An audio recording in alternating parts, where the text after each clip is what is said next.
Vamos lá, meus amigos. Iniciamos aqui o nosso estudo de hoje, começando mais uma obra aqui no nosso acervo, trazendo para nós aqui experiências importantes, vividas pelo nosso querido Chico, e que nós teremos aqui a oportunidade de acompanhar. Bom, Chico Xavier Pede Licença é o livro que nós vamos estudar aqui no nosso roteiro. Ele foi publicado em 1º de junho de 1972, com o Chico já em Uberaba, e ele é formado por psicografias de vários autores espirituais. E também traz o comentário de Herculano Pires, que a gente vai aqui conhecer um pouco mais sobre ele. Esse livro ele é parte de uma trilogia, Chico Xavier Pede Licença, Na Era do Espírito e Astronautas do Além. Então são essas três obras que trazem essa mesma linha de trabalho que a gente vai conhecer um pouquinho através do prefácio assinado por Emmanuel e depois os apartes do Além assinados pelo Herculano Pires.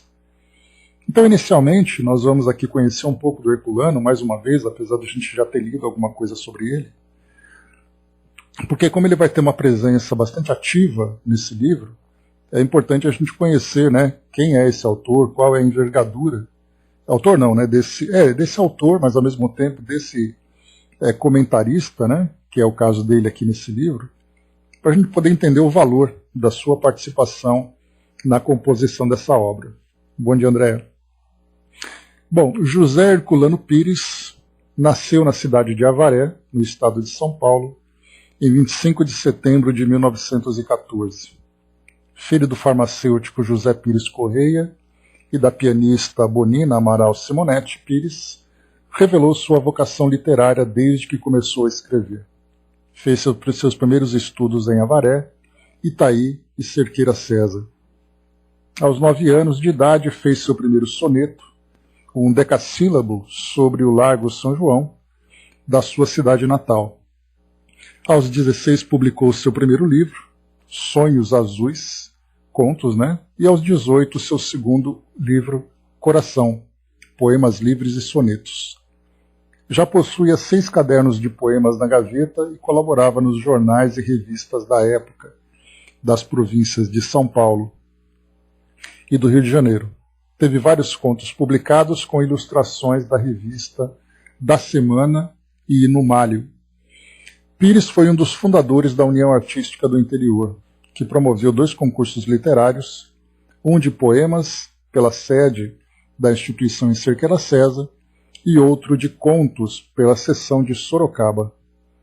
Mário Graciotti o incluiu entre os colaboradores permanentes da seção literária de A Razão, em São Paulo, que publicava um poema de sua autoria todos os domingos.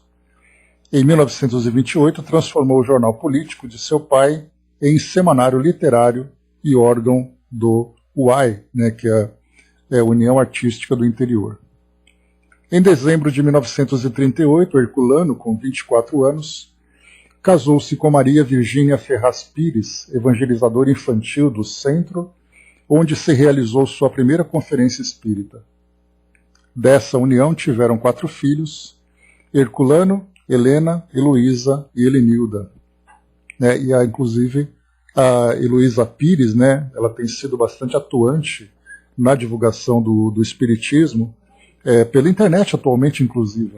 Inclusive, ela participou há algumas poucas semanas dos trabalhos lá do A Força do Espiritismo, que o Espiritismo.net promove todos os domingos às 3 horas, para falar de temas relacionados ao Espiritismo. O casal se muda para o município de Cerqueira César e em 1940 transferem-se para Marília, onde ele adquiriu o jornal Diário Paulista e o dirigiu durante 6 anos. Com José Geraldo Vieira, Zoroastro Gouveia, Osório Alves de Castro, Nischemaya, Sigal, Antol Rosenfeld e outros, promoveu, através do jornal, o movimento literário na cidade e publicou Estradas e Ruas, poemas, que Érico Veríssimo e Sérgio Millet comentaram favoravelmente. Em 1946, mudou-se para a capital de São Paulo e lançou seu primeiro romance, O Caminho do Meio, que mereceu críticas elogiosas de Afonso Schmidt, Geraldo Vieira e Wilson Martins. Repórter, redator, secretário, cronista parlamentar e crítico literário dos Diários Associados, Herculano Pires exerceu essas funções na Rua 7 de Abril por cerca de 30 anos. Foi autor de 81 livros de filosofia, ensaios, histórias, psicologia, pedagogia, parapsicologia, romances e espiritismo. Lançou a série de ensaios Pensamento da Era Cósmica e a série de romances e novelas de ficção científica paranormal. Alegava sofrer a grafomania, escrevendo dia e noite. Não tinha vocação acadêmica e não seguia escolas literárias. Seu único objetivo era comunicar o que achava necessário da melhor maneira possível. Graduado em filosofia pela USP, em 1958, publicou uma tese existencial, O Ser e a Serenidade. De 1959 a 1962, exerceu a cadeira de Filosofia da Educação na Faculdade de Filosofia, Ciências e Letras de Araraquara. Foi membro titular do Instituto Brasileiro de Filosofia, seção de São Paulo, onde lecionou psicologia. Presidente do Sindicato dos Jornalistas Profissionais no estado de São Paulo, de 57 a 59, e professor de Sociologia do curso de jornalismo ministrado pelo sindicato. Herculano Pires foi também presidente e professor do Instituto Paulista de Parapsicologia de São Paulo. Organizou e dirigiu cursos de parapsicologia para os centros acadêmicos da Faculdade de Medicina da USP, da Santa Casa de Misericórdia de São Paulo, da Escola Paulista de Medicina e em diversas cidades e colégios do interior. Em 23 de janeiro de 1948, fundou o Clube dos Jornalistas Espíritas de São Paulo, que funcionou por 22 anos e foi membro da Academia Paulista de Jornalismo, onde ocupou a cadeira Cornélio Pires, em 1964. Herculano pertenceu também à União Brasileira de Escritores, onde exerceu o cargo de diretor e membro do Conselho no ano de 1964. Foi chefe do subgabinete da Casa Civil da Presidência da República no governo Jânio Quadros, no ano de 1961, onde permaneceu até a renúncia do mesmo. Então aqui nós vimos um pouco da biografia de Herculano Pires, né? Agora vamos ver o trabalho dele dentro do Espiritismo. Espírita desde os 22 anos de idade, Herculano Pires não poupou esforços na divulgação falada e escrita da doutrina codificada por Allan Kardec, tarefa essa que dedicou a maior parte da sua vida. Durante 20 anos manteve uma coluna diária de Espiritismo nos Diários Associados com o pseudônimo de Irmão Saulo. Guardemos esse nome porque é o que ele vai usar nesse livro que a gente vai estudar. Durante 4 anos manteve no mesmo jornal uma coluna em parceria com Chico Xavier, sob o título Chico Xavier Pede Licença. Então daí o título do livro, né? Porque era uma coluna nesse jornal que eram os Diários Associados. Em parceria com o médium mineiro, escreveu diversos livros espíritas inteiramente dedicados ao assunto e divulgação da doutrina espírita. Em 1954, publicou o Barrabás, que recebeu um prêmio do Departamento Municipal de Cultura de São Paulo, constituindo o primeiro volume da trilogia Caminhos do Espírito. Em 1970, Ano Internacional da Educação, Herculano Pires percebeu um momento propício para tratar mais diretamente da pedagogia espírita. Os cristãos primitivos tiveram de lutar contra a educação pagã para implantar no mundo a educação cristã. Agora é hora dos espíritas, numa batalha muito mais suave, mas que deve ser tão pertinaz como aquela. Levou a proposta a Frederico Giannini, proprietário da editora Edicel, que concordou em produzir e divulgar a revista Educação Espírita, lançada em 28 de dezembro daquele ano. Diante dos percalços encontrados pelo caminho, mas movido por um propósito maior, Herculano produziu um total de 6 edições da publicação.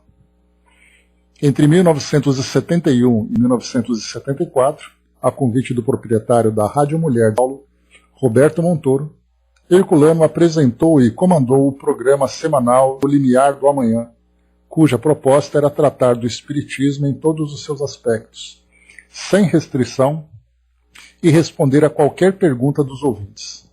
Sob a direção do grupo espírita Caibar Schutel, em dezembro de 1974, Pires lançou o Jornal Mensagem. Em 1975, publicou Lázaro e, com o lance Madalena, concluiu a trilogia. Traduziu cuidadosamente as obras da codificação kardeciana, enriquecendo-as com todas as explicativas nos rodapés. Na verdade, aliás, nós estudamos o Livro dos Espíritos com a tradução de Herculano Pires, Essas traduções foram doadas a diversas editoras espíritas no Brasil, Portugal, Argentina e Espanha. Colaborou com o Dr. Júlio Abreu Filho na tradução da Revista Espírita, que nós também estudamos. A nossa versão também é a tradução de Herculano Pires. José Herculano Pires desencarnou na capital paulista na noite de 9 de março de 1974, vitimado por um infarto. Foi levado ao hospital, mas os médicos não conseguiram reanimá-lo, falecendo no local. Ao seu desencarne, deixou vários originais traduzidos da Revista Espírita, os quais vêm sendo publicados pela editora Paideia. Então é isso. Essa é a biografia de Herculano Pires. Eu achei importante, As fontes aqui foram a Federação Espírita Brasileira e a Fundação Herculano Pires. Bom dia, Andréia. Bom dia, professor. Bom dia, Lima. Então, esse aqui foi Herculano Pires, um pouco só da biografia dele, uma biografia extensa, inclusive, mas a gente pega só esse trechinho. E isso porque ele vai ter um papel fundamental nesse trabalho do Chico, desse livro, Chico Xavier Pede Licença. Então, como eu comentei com vocês, essa trilogia, Chico Xavier Pede Licença, que era o nome que ele tinha Xavier naquele jornal, Na Era do Espírito e Astronautas do Além. Agora vamos entender aqui o livro que nós vamos então estudar. Deixa eu ver se eu não esqueci ninguém. Didima, bom dia, querida. Muito obrigado. Esse livro, então, ele traz aqui para nós o prefácio de Emmanuel, que ele escreve A Parte de Amigo. Depois o prefácio de Herculano Pires, Os Apartes do Além. Nós teremos aqui 40 textos, 40 mensagens, e a maioria aqui, Emmanuel, presente, trazendo psicografia, mas outros espíritos, como Maria Dolores, Ricardo Gonçalves, Batuíra, Alta de Souza, Figueiredo Silva, dentre outros espíritos, o próprio Cornélio Pires também. Então são 40 mensagens que nós vamos estudar, mas vamos entender aqui inicialmente como esse livro foi construído, que ele é bem curioso, coisa que um trabalho ele surgiu trazendo para nós uma descrição e naturalmente também o conteúdo de um trabalho curioso que era realizado lá em Uberaba, nas reuniões do Chico. Então vamos conhecer. Então, A Parte de Amigo é o prefácio assinado por Emmanuel em 1º de junho de 1972. Diz assim: Caro leitor, não temos aqui o livro de um autor único ou uma exposição. Solicitamos vênia para dizer que este volume é um diálogo em si, um ponto de encontro entre nós e a doutrina espírita. Em muitos tópicos surpreenderemos as nossas indagações e perplexidades ante os obstáculos e provas da experiência humana a se expressarem nas inquietações e perguntas de muitos daqueles que suscitaram a formação dessas páginas.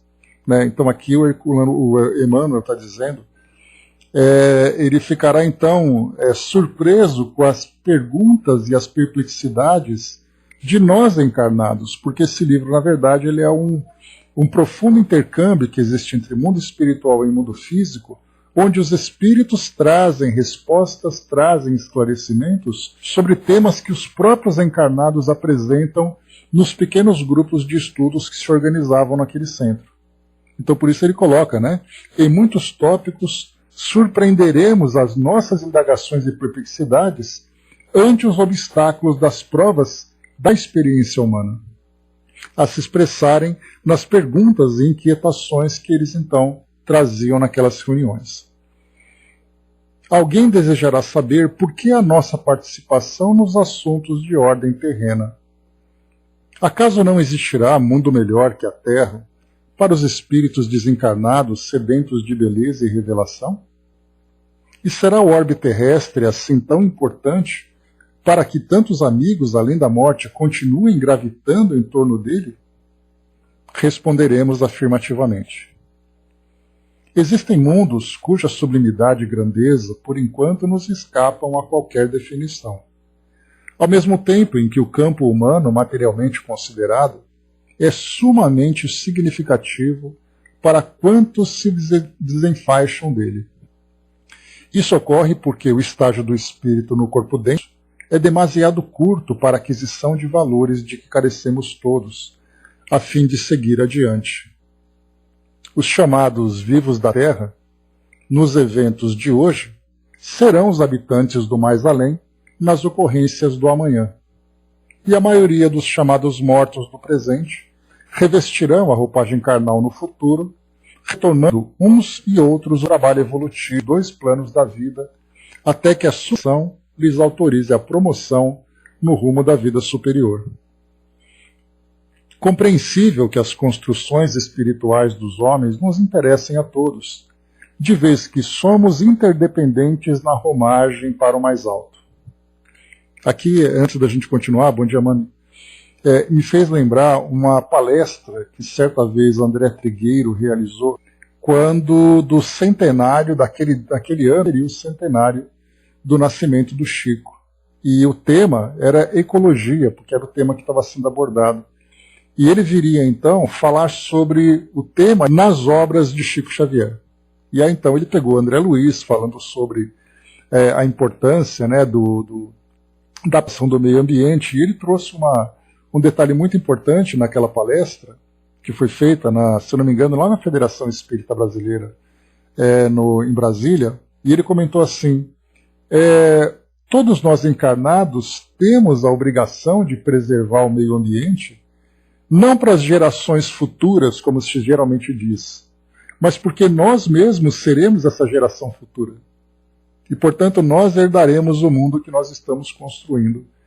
Então isso mostra uma ideia de continuidade, de que o espírito que vive no mundo físico, ele realiza as suas atividades, ele desenvolve os seus projetos, e a sua ligação com a sua própria história é tão profunda que numa próxima encarnação ele vai reencarnar, muitas vezes envolvido naquele mesmo projeto, naquele mesmo grupo social, naquela mesma sociedade.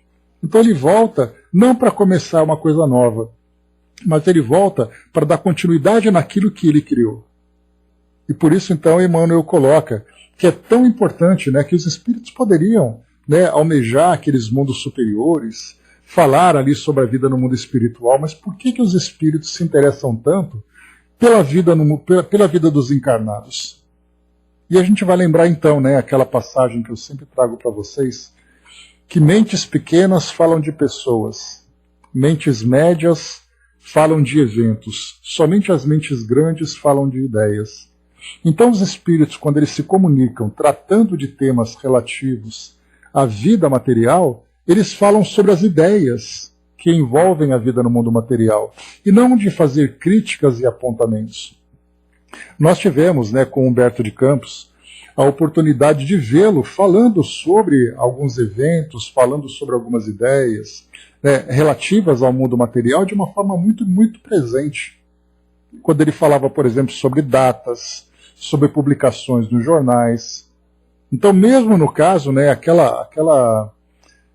aquele texto, aquela crônica dele foi muito interessante, que falava sobre aquela execução né, de um criminoso que recebeu ali a pena de morte, mas que era muito discutida a forma como aquela condenação se deu, a gente via que mesmo diante de um fato tão específico, que era a execução de um então criminoso, o papel da mídia, mesmo falando objetivamente de nomes de pessoas, de datas e locais, ele trabalhava com as ideias em torno daquele evento, né? Então, por isso, a gente vê que os espíritos prestam muita atenção no que acontece aqui no nosso mundo material, mas para lidar com as ideias que causam para nós aflições, que causam para nós dúvidas, medos, né? Então, por isso, ele coloca mais uma vez para ler aqui para nós. Então, por que os espíritos, então, aqui no item anterior? Acaso não existirá mundo melhor que a Terra para os espíritos desencarnados, sedentos de beleza e revelação? Será o orbe terrestre assim tão importante para que tantos amigos, além da morte, continuem gravitando em torno dele? Responderemos afirmativamente. Existem mundos cuja sublimidade e beleza, por enquanto, nos escapam a qualquer definição, ao mesmo tempo que o corpo humano, materialmente considerado, é sumamente, o campo humano significativo para quantos se desenfaixam dele.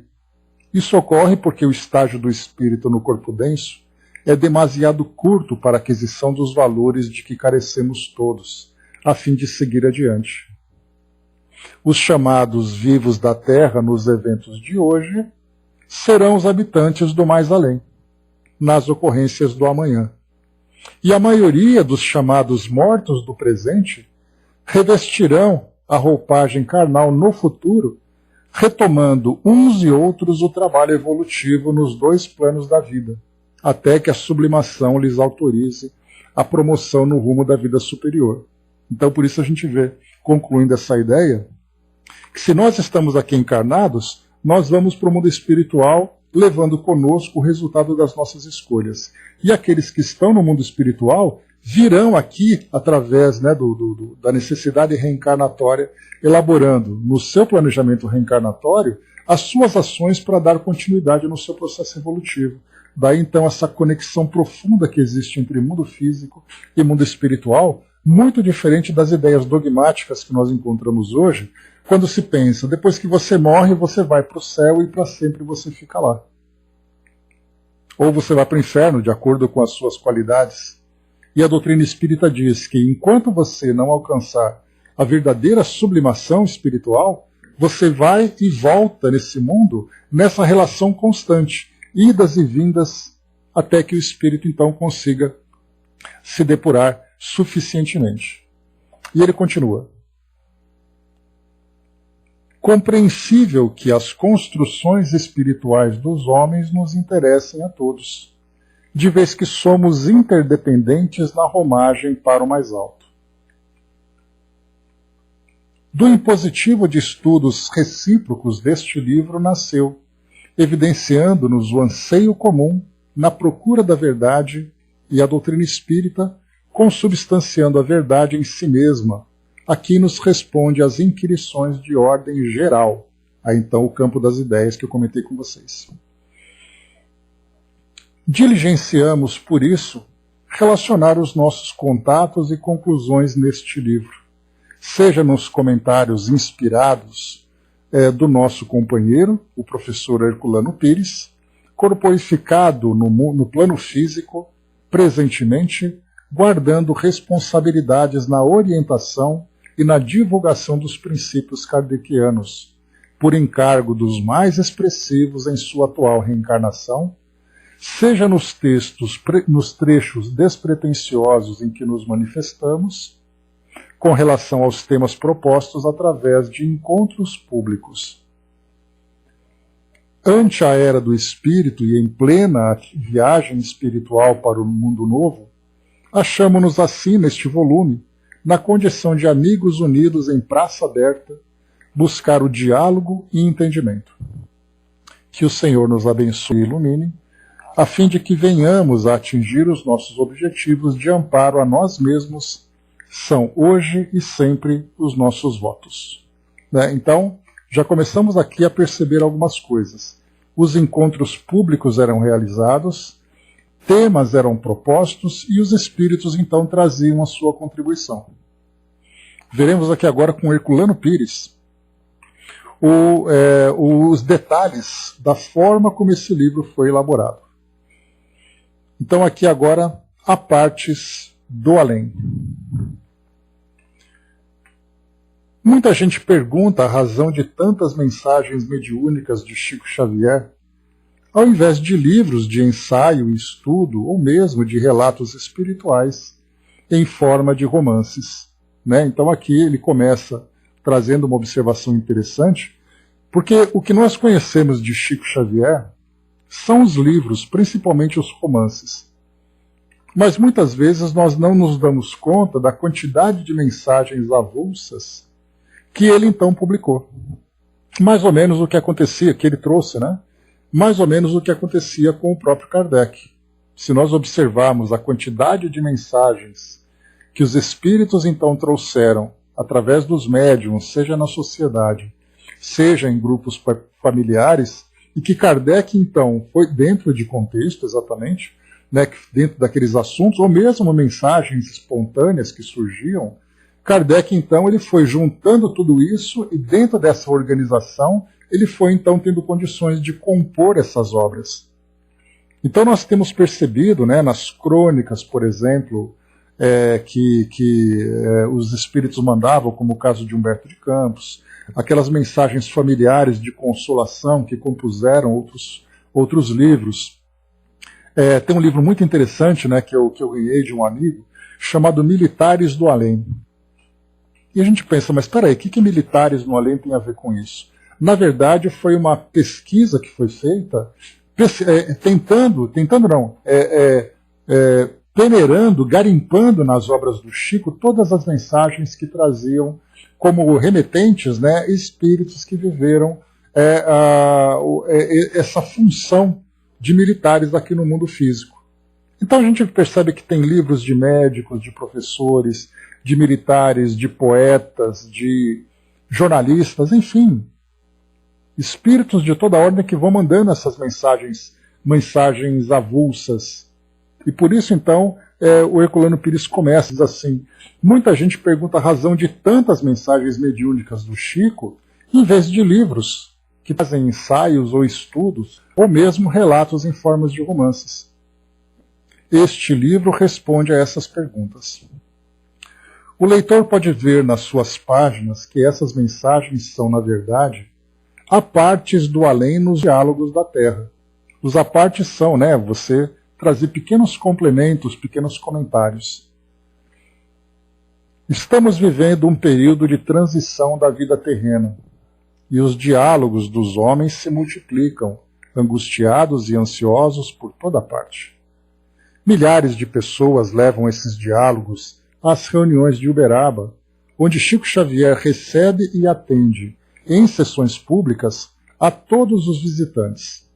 São aquelas dúvidas de pessoas que vão até o centro espírita, olha, eu queria uma palavra sobre o porquê daquele crime, o porquê dessa condição social, o porquê da pandemia, como é o caso de hoje.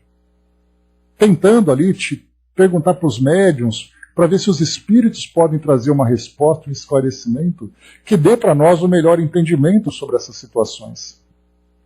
E aí então Herculano Pires lembra, milhares de pessoas iam para Uberaba, porque principalmente Uberaba, pelo fato do Chico trabalhar naquela cidade, viam ali Uberaba como centro brasileiro ou centro mundial do espiritismo. Inclusive jornais já escreveram, me recordo de uma nota, dizendo que Uberaba era a Meca do espiritismo no Brasil. Meca é a capital do islamismo no mundo, a gente sabe, e aí então eles colocavam esse título, esse rótulo para Uberaba. Por isso então caravanas e mais caravanas iam em busca de notícias de familiares desencarnados, em busca de esclarecimentos sobre temas diversos da nossa vida cotidiana. E continuando então a explicação de Herculano Pires. A técnica dessas reuniões é precisamente a do diálogo, e isso muito antes que a expressão se generalizasse em nosso tempo. Os visitantes procedentes de todo o país, e às vezes mesmo do exterior, lotam as salas de a sala de reuniões. Em torno à mesa central, agrupam-se as pessoas escolhidas para falar sobre o tema da noite, que resulta da abertura ao acaso de O Evangelho segundo o Espiritismo ou de O Livro dos Espíritos, ambos de Allan Kardec. O tema recai sempre no assunto principal que está sendo discutido por grupos de visitantes. Temos assim o diálogo informal que precede o início dos trabalhos mediúnicos, e logo mais o diálogo formal, disciplinado através de exposições, às vezes demoradas e minuciosas, a cargo dos visitantes escolhidos para falar. Então, primeiro vem aquele debate em torno do assunto. Um visitante, geralmente um palestrante, podemos dizer assim, ele faz uma exposição sobre aquele tema, mas, fim da tarefa de responder aos consulentes... Espera, deixa eu ver aqui. Pulei aqui um trecho. Então, depois da parte formal, disciplinado, através de exposições, às vezes demoradas e minuciosas, a cargo dos visitantes escolhidos para falar. Enquanto isso, entrando o debate pela madrugada afora, Chico Xavier responde psicograficamente, numa sala ao lado, as numerosas cartas de consulta que lhe são enviadas. Não pode, pois, participar do diálogo. Mas, fim da tarefa de responder aos consulentes, o médium vem para a mesa e recebe a mensagem da noite. Essa mensagem é sempre o à parte do além, nos diálogos da Terra ali verificados. Então, vamos lembrar, o grupo se reúne em torno da mesa, essas pessoas, debatem os temas do Evangelho ou do Livro dos Espíritos, que, conforme Herculano Pires coloca, sempre coincide, entre aspas, com aquele tema que está sendo debatido pelos grupos. Depois disso, vem alguém que é escolhido para falar de uma forma mais profunda sobre aquele tema, através de uma palestra, através ali de uma exposição. E, enquanto isso, o Chico está numa sala ao lado, psicografando aquelas solicitações que chegam, principalmente aquelas de pessoas que perderam seus entes queridos. Então ele fica ali psicografando as cartas dos desencarnados, dos mortos, para consolar as famílias e tudo mais. E depois, então, quando acaba aquela parte do trabalho que ele faz e acaba também a exposição, ele vem então junto à mesa e faz uma psicografia pública. E dessa psicografia vem um comentário dos espíritos sobre aquele tema que estava sendo debatido. Então essa é a dinâmica do trabalho que se fazia.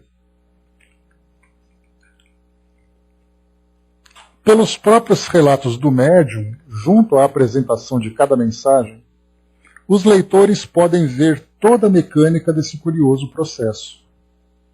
As mensagens, portanto, atendem aos pedidos do público.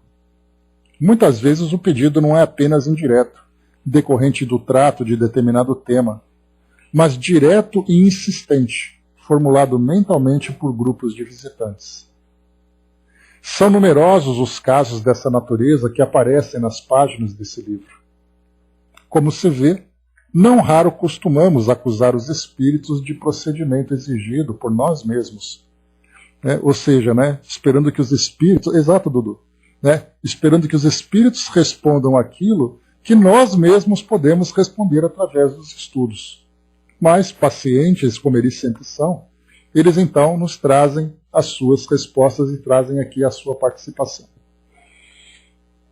As mensagens não são dadas arbitrariamente, elaboradas à maneira de trabalhos literários, por livre iniciativa dos espíritos. São determinadas pelas súplicas dos homens. Ou seja, não são temas livres que os espíritos apresentam. São focados, exatamente como acontece aqui. As mensagens chegam para nós de acordo com os temas que estão sendo elaborados. Faltava um volume como este na obra de Chico Xavier para documentar esse processo. Vemos que os próprios poetas se reúnem para atender a pedidos dos visitantes, deixando de compor seus poemas sobre motivos de sua preferência, para os fazerem na forma caridosa de respostas aos consulentes. E aqui lembra que a gente falou, né? Que essas respostas são elaboradas muitas vezes mentalmente pelo grupo, né? Aquele tema fica ali instigando aquela dúvida, aquela angústia, e de repente vem uma resposta falando diretamente sobre aquele tema. São muitas as perguntas dos homens, revelando a angústia e a inquietação que lavram na terra. E para atender a essa exigência do momento, os espíritos se transformam em serviçais da caridade. É por isso também que as mensagens psicográficas de Chico Xavier não cansam o público. Sendo pedidas por este, correspondem ao seu desejo de esclarecimento de problemas diversos. É claro que os consulentes de Uberaba não falam apenas por si mesmos. Suas perguntas, seus diálogos na sala de reuniões, traduzem a inquietação de centenas e milhares de pessoas que não podem estar presentes no momento. As respostas dos espíritos atingem a todos esses contingentes de interrogantes que literalmente devoram as mensagens publicadas. É como se nós pegássemos ali uma pessoa, né, um grupo, que fosse até ali uma reunião mediúnica e perguntasse, né, escuta, vocês podem trazer para nós um esclarecimento sobre a pandemia? E a gente sabe que essa é uma dúvida que não apenas milhares, mas milhões de pessoas, bilhões de pessoas têm essas dúvidas no mundo todo, né? Muitos médiuns procuram imitar o trabalho de Chico Xavier, que sem querer fez escola no meio espírita. Mas não conseguem o mesmo interesse do público porque lhes faltam os elementos básicos da inquirição espontânea e do prestígio pessoal de Chico. Prestígio esse conquistado em 40 anos de abnegação e humildade. O interesse crescente do público pelas mensagens e por toda a obra de Chico Xavier provém paradoxalmente do desinteresse absoluto do trabalho do médium. Ou seja, né, quanto mais desinteressado ele se apresenta, não pelo trabalho em si, não pelo resultado, mas por aquela ideia da fama, por aquela ideia de ser um grande produtor de conteúdos, o Chico simplesmente, como ele sempre colocava, ele era ali, né, um burro de carga. E isso a gente coloca o burro de carga valorizando o burro que é capaz de transportar essa carga, né, e não menosprezando o animal, né? Então, por isso, esse desinteresse dele, a forma como ele lidava com esse trabalho, com a sua dedicação, com a sua abnegação e até mesmo com a sua história pessoal, fez com que o Chico realmente conquistasse a confiança das pessoas que o procuravam em Uberaba. Apesar daqueles que se opunham, né, fazendo críticas e apontamentos, como nós já estudamos. O interesse crescente do público pelas mensagens e por toda a obra de Chico Xavier provém paradoxalmente do desinteresse absoluto do trabalho do médium. Se ele se fechasse no seu interesse pessoal ou no interesse particular deste ou daquele espírito comunicante, tentando fazer uma obra excepcional, seria nivelado aos demais. Não queremos, com isso, negar o valor do trabalho de tantos e tantos médiuns abnegados que se empenham no Brasil e no mundo ao serviço do esclarecimento espiritual. Mas é importante assinalar as razões objetivas da preferência do público. Por outro lado, é útil notar que à maioria dos médiuns falta o espírito de abnegação e, portanto, o desinteresse pessoal, que norteia a atividade mediúnica de Chico Xavier. Trata-se, pois, de uma questão de autenticidade. Isso porque Herculano Pires ele comenta que, por exemplo, a gente lembra que aquela instituição em Uberaba, nós podemos dizer com muita facilidade que ela surgiu em torno do Chico. Ele é a referência para aquela instituição. Enquanto que nós temos outros médiuns que fazem parte de uma instituição e que muitas vezes pretende alcançar ali um certo estrelato, uma certa importância. E o Chico fazendo o trabalho solitário que ele fazia, né, que a gente lembra, né, que muitas vezes ele estava ali naquele celeiro, fazendo ali um estudo sozinho, e se perguntando, poxa, mas eu tenho que ficar falando sozinho? E aí então vieram os espíritos e clarearam a visão dele, e ele percebeu uma grande plateia desencarnada acompanhando o seu estudo. E aí então, nesse trabalho silencioso, solitário que ele desenvolvia, as coisas em volta dele foram se agregando, porque ele tinha essa capacidade, essa força magnética de atrair esse público todo. Então é disso que Herculano Pires fala. Então a gente via que as pessoas se reuniam naquele grupo de estudo porque o Chico estava presente. Os espíritos participavam daquele trabalho porque o Chico estava presente. O público participava ali, né, visitava aquela cidade porque o Chico estava presente. E ele não fez nada para que isso acontecesse em termos de interesse pessoal. Simplesmente tudo isso aconteceu como consequência daquilo que ele era. Né? Então é isso que Herculano Pires ressalta, que muitos médiuns tentam fazer isso. Mas sem esses elementos essenciais que fizeram com que Chico Xavier fosse o que ele se tornou, seria muito difícil de alcançar esse resultado. E ele continua aqui para nós. Trata-se, pois, de uma questão de autenticidade. O famoso médium de Pedro Leopoldo jamais procurou intencionalmente a fama que o cerca. Desde o início do seu trabalho mediúnico até hoje, quando o seu nome é proclamado por toda parte e as homenagens públicas e oficiais lhe são prestadas, Chico Xavier se conserva na posição do servidor humilde, que conhece a sua condição humana e não quer, de maneira alguma, enfeitá-la com disfarces de superioridade espiritual. Esse exemplo de conduta mediúnica espírita não deve ser ocultado, pois a vaidade humana é mais voraz do que se imagina e tem devorado muitas vocações missionárias. Olha que forte isso que ele coloca, né? A vaidade humana, ela vai devorar a vocação missionária. O indivíduo traz uma missão, mas é exatamente, né, aquela vaidade, aquela ambição que faz com que ele deixe de ser missionário para ser escravo da própria fama que ele deseja alcançar.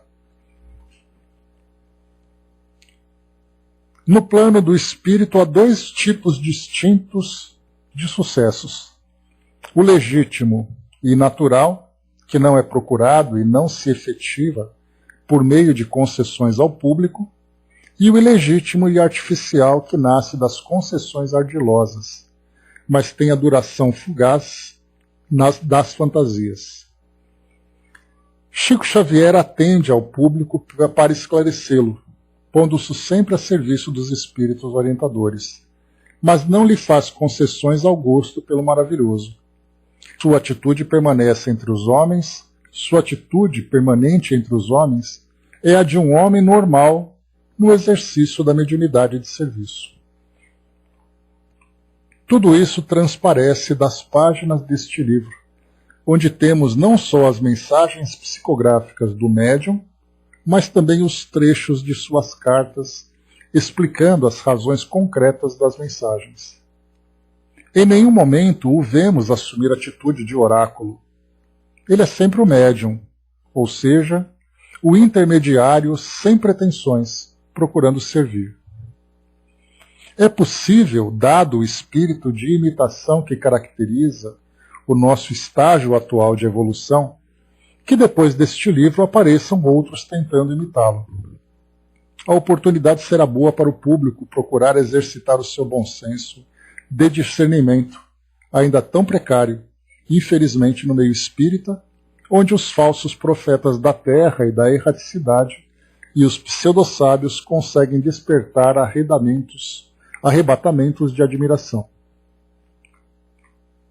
Fazemos questão de acentuar esses problemas porque estamos numa hora decisiva da evolução humana e as forças retrógradas procuram entravar o nosso avanço. Uma obra como essa é oportunidade excelente para despertar os que se deixam embalar por ilusões. O Espiritismo veio fundamentar o mundo, a nova civilização que está surgindo na Terra. Por isso mesmo, exige que estejamos alertas, despertos, de olhos abertos para a realidade. Já no advento do cristianismo, as coisas se passaram assim.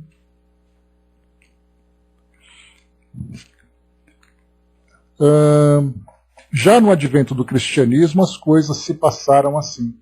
E podemos ver nas epístolas como os apóstolos tiveram de lutar contra as ilusões e as mentiras. Paulo não cessou de advertir contra as fábulas que muitos aceitavam em lugar de verdade. Este livro originou-se naturalmente da sessão dominical Chico Xavier Pede Licença, uma parte do além, nos Diálogos da Terra, que o Diário de São Paulo começou a publicar em 22 de agosto de 1971. O material aqui encerrado vai dessa data a 21 de maio de 1972. Sendo designado para editor dessa sessão, procurando dar-lhe o cunho jornalístico necessário, comentando, à medida do possível, as mensagens mediúnicas e juntando algumas notas explicativas de ocorrências e assuntos correlatos. Então aqui Herculano Pires ele coloca que ele foi designado para ser o editor daquela sessão e fazer alguns comentários a respeito das psicografias do Chico. Foi Emmanuel quem entendeu conveniente que aproveitássemos esse material para a publicação de um volume a duas mãos. De um lado, a mão de Chico Xavier, servindo aos espíritos comunicantes. De outro lado, a nossa mão, no prosseguimento dos trabalhos de Irmão Saulo, pseudônimo de que nos temos servido para crônicas espíritas em jornais profanos e doutrinários. Essa é a razão porque o livro traz na capa e no frontispício os dois nomes, Francisco Cândido Xavier e J. Herculano Pires, e nas páginas de texto os nomes dos autores espirituais das mensagens e do comentarista de imprensa, que é o irmão Saulo que ele coloca aqui. Alguns comentários foram acrescidos de novas informações para este volume, o que se pode ver especialmente na análise de uma trova de Alta de Souza, que por sua importância poética deu muito pano para a manga. A propósito, queremos lembrar que no tocante às mensagens poéticas, procuramos comentá-las de maneira a esclarecer os enganos cometidos pelos críticos literários desconhecedores dos problemas mediúnicos. Em geral, esses críticos tratam a poesia mediúnica sem atentar para a sua especificidade. Ou seja, a mensagem mediúnica ela tem ali a sua dificuldade de trazer ali a sua legitimidade da forma como ela chega. Tem ali muitas vezes a interferência do médium, então nem sempre ela é legítima, ela é pura, digamos assim, entre aspas, da forma como o espírito gostaria de fazer. Ele precisa de um intermediário, portanto, esse intermediário pode gerar eventualmente alguma interferência.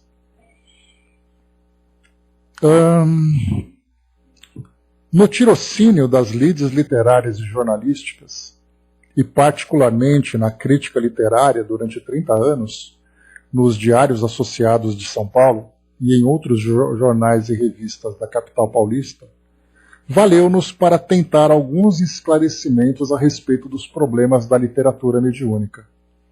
O lugar não era apropriado a maiores incursões que pretendemos dizer mais tarde, em obra especializada, mas talvez tenhamos conseguido prestar alguns serviços nesse campo. Herculano Pires ele diz assim, então, que nos jornais ele procurava explicar as dificuldades do trabalho mediúnico, mas lá não era um ambiente propício para isso. Mas ele depois escreveu um livro falando sobre isso. O poema Brasil, de Castro Alves, recebido por Chico Xavier ante as câmaras de televisão do Canal 4, em São Paulo, foi criticado pelo poeta Oliveira Ribeiro Neto, da Academia Paulista de Letras, a quem muito estimamos como desprovido de conteúdo identificador. Procuramos demonstrar o contrário neste livro, através de análise rápida, mas objetiva desse poema, em confronto com o poema de Castro Alves em vida, O Livro e a América. O soneto de Ciro Costa, Segundo Milênio, também recebido nas mesmas condições, foi divulgado com grave erro em todas as publicações nacionais, inclusive oficiais, o que deu motivo a assinalarmos valioso elemento de identificação do poeta, além dos naturalmente contidos no próprio soneto.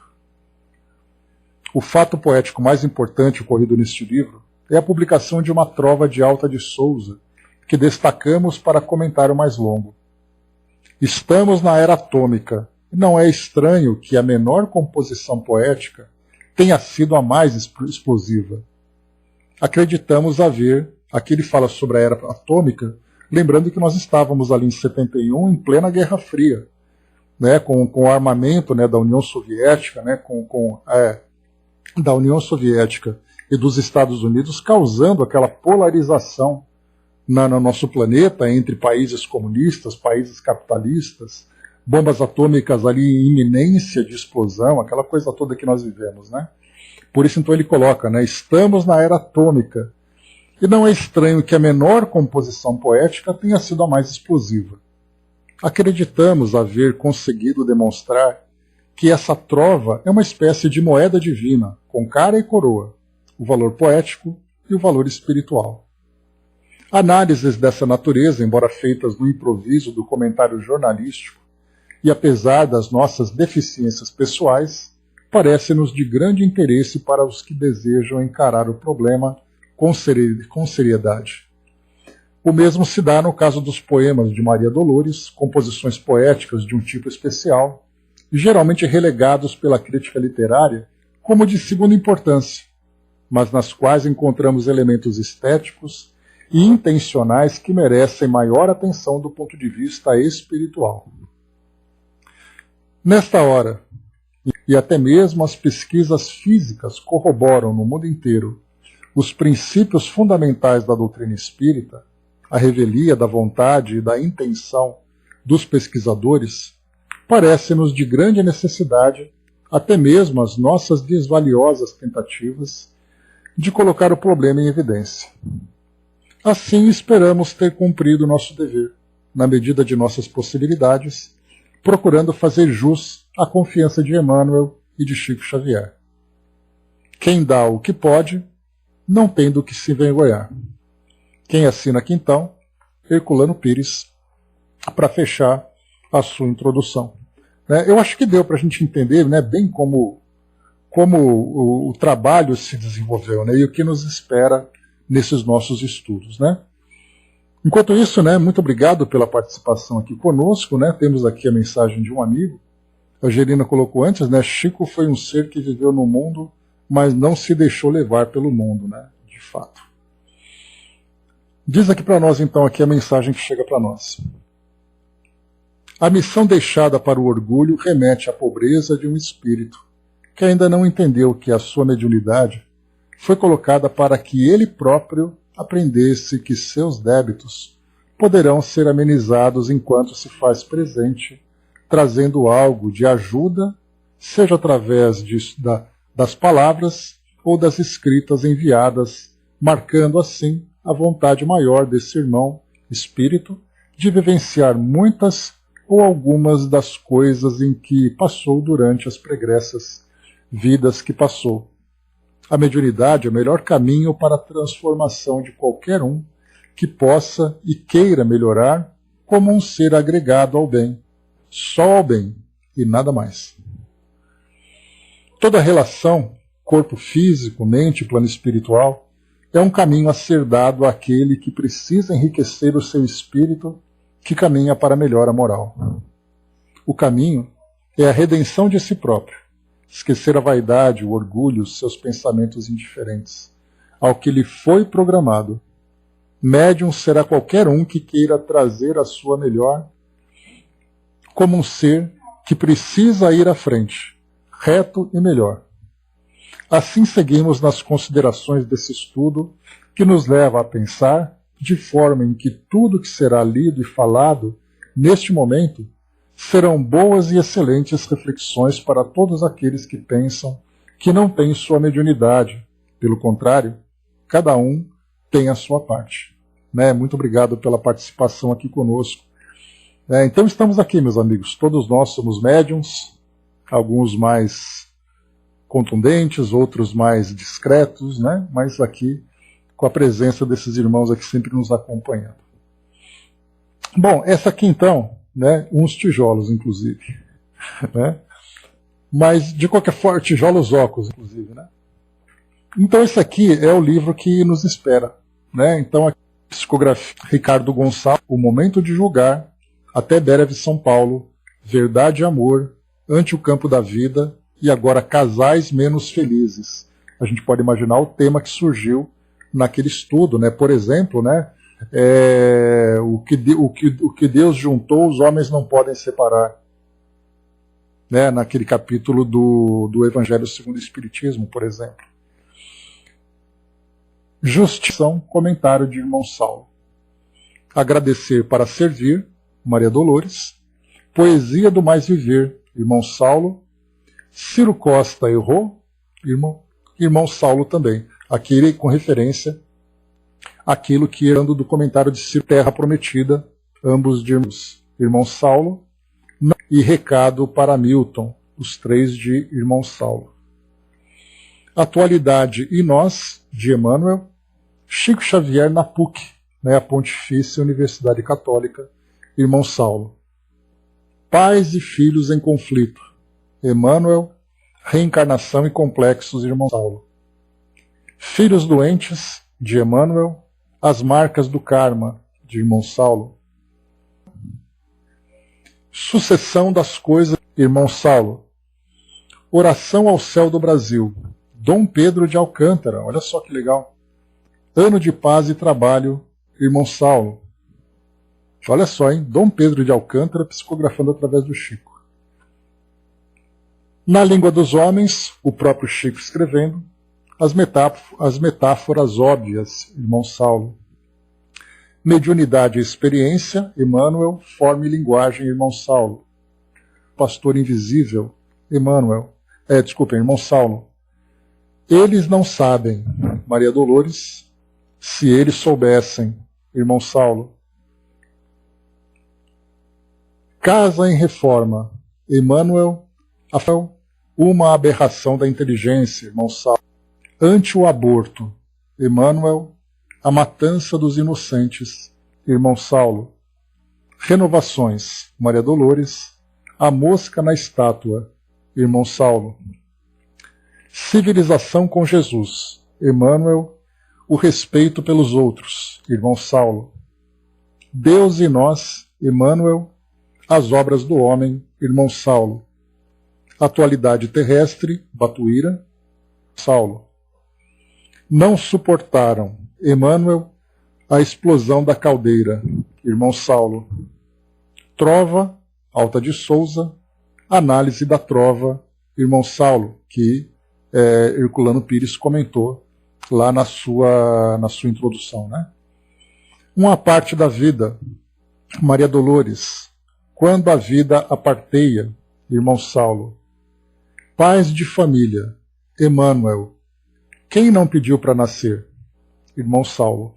Então esse aqui são as 40 comunicações que chegaram, né, e que Herculano Pires então faz os comentários como irmão Saulo, né, de um ou mais artigos. Mas enfim, pessoal, isso aqui então é a nossa introdução, essa aqui é a apresentação desse livro, e vai ser bastante interessante porque, claro, né, nós estamos pegando aqui o resultado daquele grupo de estudos, né? Então as pessoas se reuniam, ficavam ali durante mais de 1 hora debatendo os temas, né, conversando sobre os temas que surgiam, né, aleatoriamente, como nós vimos, né, e esse aleatoriamente eu colocaria entre aspas, porque, né, os espíritos estão sempre atentos ali, né, aos temas propostos e às necessidades de reflexões. Então acabavam ali facilitando, né, o encontro dessas mensagens e dessas respostas, tanto no Evangelho segundo o Espiritismo, como no Livro dos Espíritos também. Então eles ficavam durante ali algum tempo, né, conversando sobre tudo isso, vinha aquele escolhido para falar, né, para trazer ali aquelas reflexões mais profundas em torno daquele tema, e depois então o Chico vinha e trazia essa comunicação, abordando exatamente o tema que estava sendo colocado, que não era algo fora do contexto, como a gente já conversou. Então aqui, para nós que vamos pegar esse livro, nós vamos perder aqui todo o brilhantismo daquilo que aconteceu. né, que certamente era algo valioso, porque as pessoas se sentavam à mesa para conversar sobre aquilo, e outras pessoas ficavam ali como espectadores daquilo que estava sendo debatido, para depois então ver ali todo o mecanismo de trabalho do Chico, psicografando diante das pessoas a resposta que viria, né, ou as orientações que viriam para esclarecer aquele tema. Então é como se nós estivéssemos aqui vendo um álbum de fotografias de uma pessoa que viajou para um lugar encantador. Nós só estamos vendo as fotos. Quem estava nessa viagem certamente vivenciou todos os grandes momentos daquele encontro. Da nossa parte, não. Os textos, vamos pegar o comentário, nem falar, né, Brás? A gente falava aqui sobre a plateia presencial que estava ali. A gente pode imaginar ali o grupo de espíritos em torno daquele grupo. Se nós, nesse nosso pequeno trabalho, temos aqui já esses amigos que nos acompanham, imaginemos ali os estudos que eram feitos na sociedade parisiense, nos estudos que eram feitos lá no centro de Uberaba, a quantidade, né, o contingente de espíritos que estavam ali estudando, aprendendo e orientando aquele grupo de estudos. E quanto mais a gente se encanta, né, quanto mais a gente vê, né, essa participação dos espíritos interagindo conosco, mais encantados nós ficamos. Né, Dudu trouxe, né? Só para esse estudo o Nobre disse que são 500 por salão. Pois é, né, a gente pensa, né, uma coisa assim grandiosa que nós simplesmente ignoramos. Absolutamente ignoramos por falta de entendimento, por falta de compreensão. Mas aos poucos a gente vai alcançando também esse entendimento. O Hermes colocou, né, esses títulos faz lembrar em outro livro, né, Estude Viva, onde temos capítulos de Emmanuel e André Luiz, por Chico e Valdo Vieira, sobre os mesmos temas, né, de aspectos diferentes. O que a gente vê aqui, Hermes, que nesse caso do Estude Viva, eu acredito que o Chico tenha psicografado num ambiente reservado. Já nesse daqui, era ali, diante do público, ao vivo, no momento em que as coisas aconteciam. Então, como eu dizia para vocês, a gente vai pegar esse tema, exatamente, era live, né? Não era gravação, não. Então, nós estamos aqui, então, pegando esses textos e essas reflexões, sem sentirmos o calor daquele trabalho que estava sendo realizado. Porque depois deles ficarem durante, como foi colocado por Herculano Pires, o estudo penetrava a madrugada, para depois vir uma comunicação. Nós estamos pegando a comunicação sem estarmos ali no calor dos debates, no calor da discussão, sem estarmos até mesmo contextualizados com a situação da sociedade naquele momento. Então, quando alguém fala, por exemplo, sobre os temores da sociedade no começo da década de 1970, nós já estamos aqui há 50 anos depois. Então nós não sabemos exatamente o que acontecia na cabeça das pessoas e no coração delas. O que nós conhecemos são os fatos que são registrados nos jornais, nos livros, várias reportagens. Então a gente infelizmente perde muito do brilho daquilo que aconteceu. Mas certamente será com os nossos esforços, né, e tentando aqui contextualizar, tentando trazer um pouco, resgatar um pouco daquelas experiências, para a gente perceber do porquê daqueles temas terem surgido naquela época, e percebemos também que nós podemos trazer esses temas para o nosso contexto atual, como sempre, porque os espíritos não perdem tempo, né, trazendo mensagens que não possam ser aproveitadas, que não possam ser depois passadas para outras gerações, como é o caso da nossa, e eu coloco gerações de estudantes. Eu não falo, por exemplo, de alguém que viveu na década de 1970. Naquela época, muitas vezes, nós nem próximos do Espiritismo estávamos. Então nós poderíamos estar na sociedade, mas nós não fazíamos parte de um grupo de estudantes. Em 1972, por exemplo, eu tinha 3 anos de idade. Né? E mesmo quem viveu, né, o Hermes, aqui o nosso decano, já estava ali em 1970. Quantos anos você tinha, Hermes? 33 anos, né? Mas 33 anos ali, eu estava muito mais preocupado com a vida, com o Dudu com 28, né? Angelina, quantos anos você tinha em 1970? Me perdoe a indiscrição. Coloca para nós aí também. Ou seja, né, nessa época, nós tínhamos ali uma certa imaturidade, nós estávamos preocupados com outras questões da vida. Então, hoje que nós temos a oportunidade de estudarmos sobre esses temas, né, e podemos até falar aqui pelos amigos espirituais também, que em 1970 estavam aqui em plena atividade no mundo, mas distante dos esclarecimentos e reflexões que a doutrina espírita propunha para todos nós de vermos o mundo por essa perspectiva espiritual. Né? Então, quer dizer, agora que nós temos a oportunidade de aprender sobre tudo isso e ter essa capacidade de conversar. Então, aquelas mensagens que foram publicadas em 1970, elas continuam sendo atuais porque elas falam sobre situações que ainda estão presentes nas dificuldades que nós vivemos. Nós podemos até mudar o contexto de um ponto para outro, assim, muitas vezes um detalhe que aconteceu naquela época, nós podemos atualizar com grande facilidade. Né? O Braço colocou para nós, não, o Hermes primeiro ali em cima, né? Não, antes a Angelina, antes. Introdução que nos dá uma visão geral da obra valiosa, né? Pois é. Por isso que eu estou conversando com vocês bastante sobre isso, para que quando nós lermos e começarmos a estudar sobre esse livro, nós entendemos a importância dele para nós. Né? Hermes colocou, né, muitos de livros e fatos ocorreram em minha época de juventude. Como sinto não ter a participação daqueles momentos. Né? Ah, se eu pudesse voltar no tempo, né, que todo mundo diz, né, Hermes? O Braço colocou, né, assisti o Chico receber uma carta para um casal paulista que o filho mandou. A mãe se emocionou ao ver a assinatura do filho, né? Eu ajudei o marido dela a segurar ela. Que bacana, né, Braço? Tem uma vaga lembrança nos primórdios da doutrina espírita, no começo tudo escondido, não compreendia nada. Né? Pois é. A Angelina colocou, né, nos espíritos desencarnados, né, não estamos, nós espíritos desencarnados não estamos no grupo por acaso. Estamos porque confiamos em todos vocês. Que obrigado mesmo, né, de estar aqui conosco. Né? A Angelina colocou 13 anos naquela época, né? Então, 13 aninhos, já pensou? Todos nós ainda completamente imaturos psiquicamente e também espiritualmente para lidarmos com essas informações. Então, o tempo vem exatamente para nos dar esse tempo de amadurecimento. Para hoje termos pelo menos um pouco mais de condições de lermos e entendermos aquilo que está sendo passado para todos nós.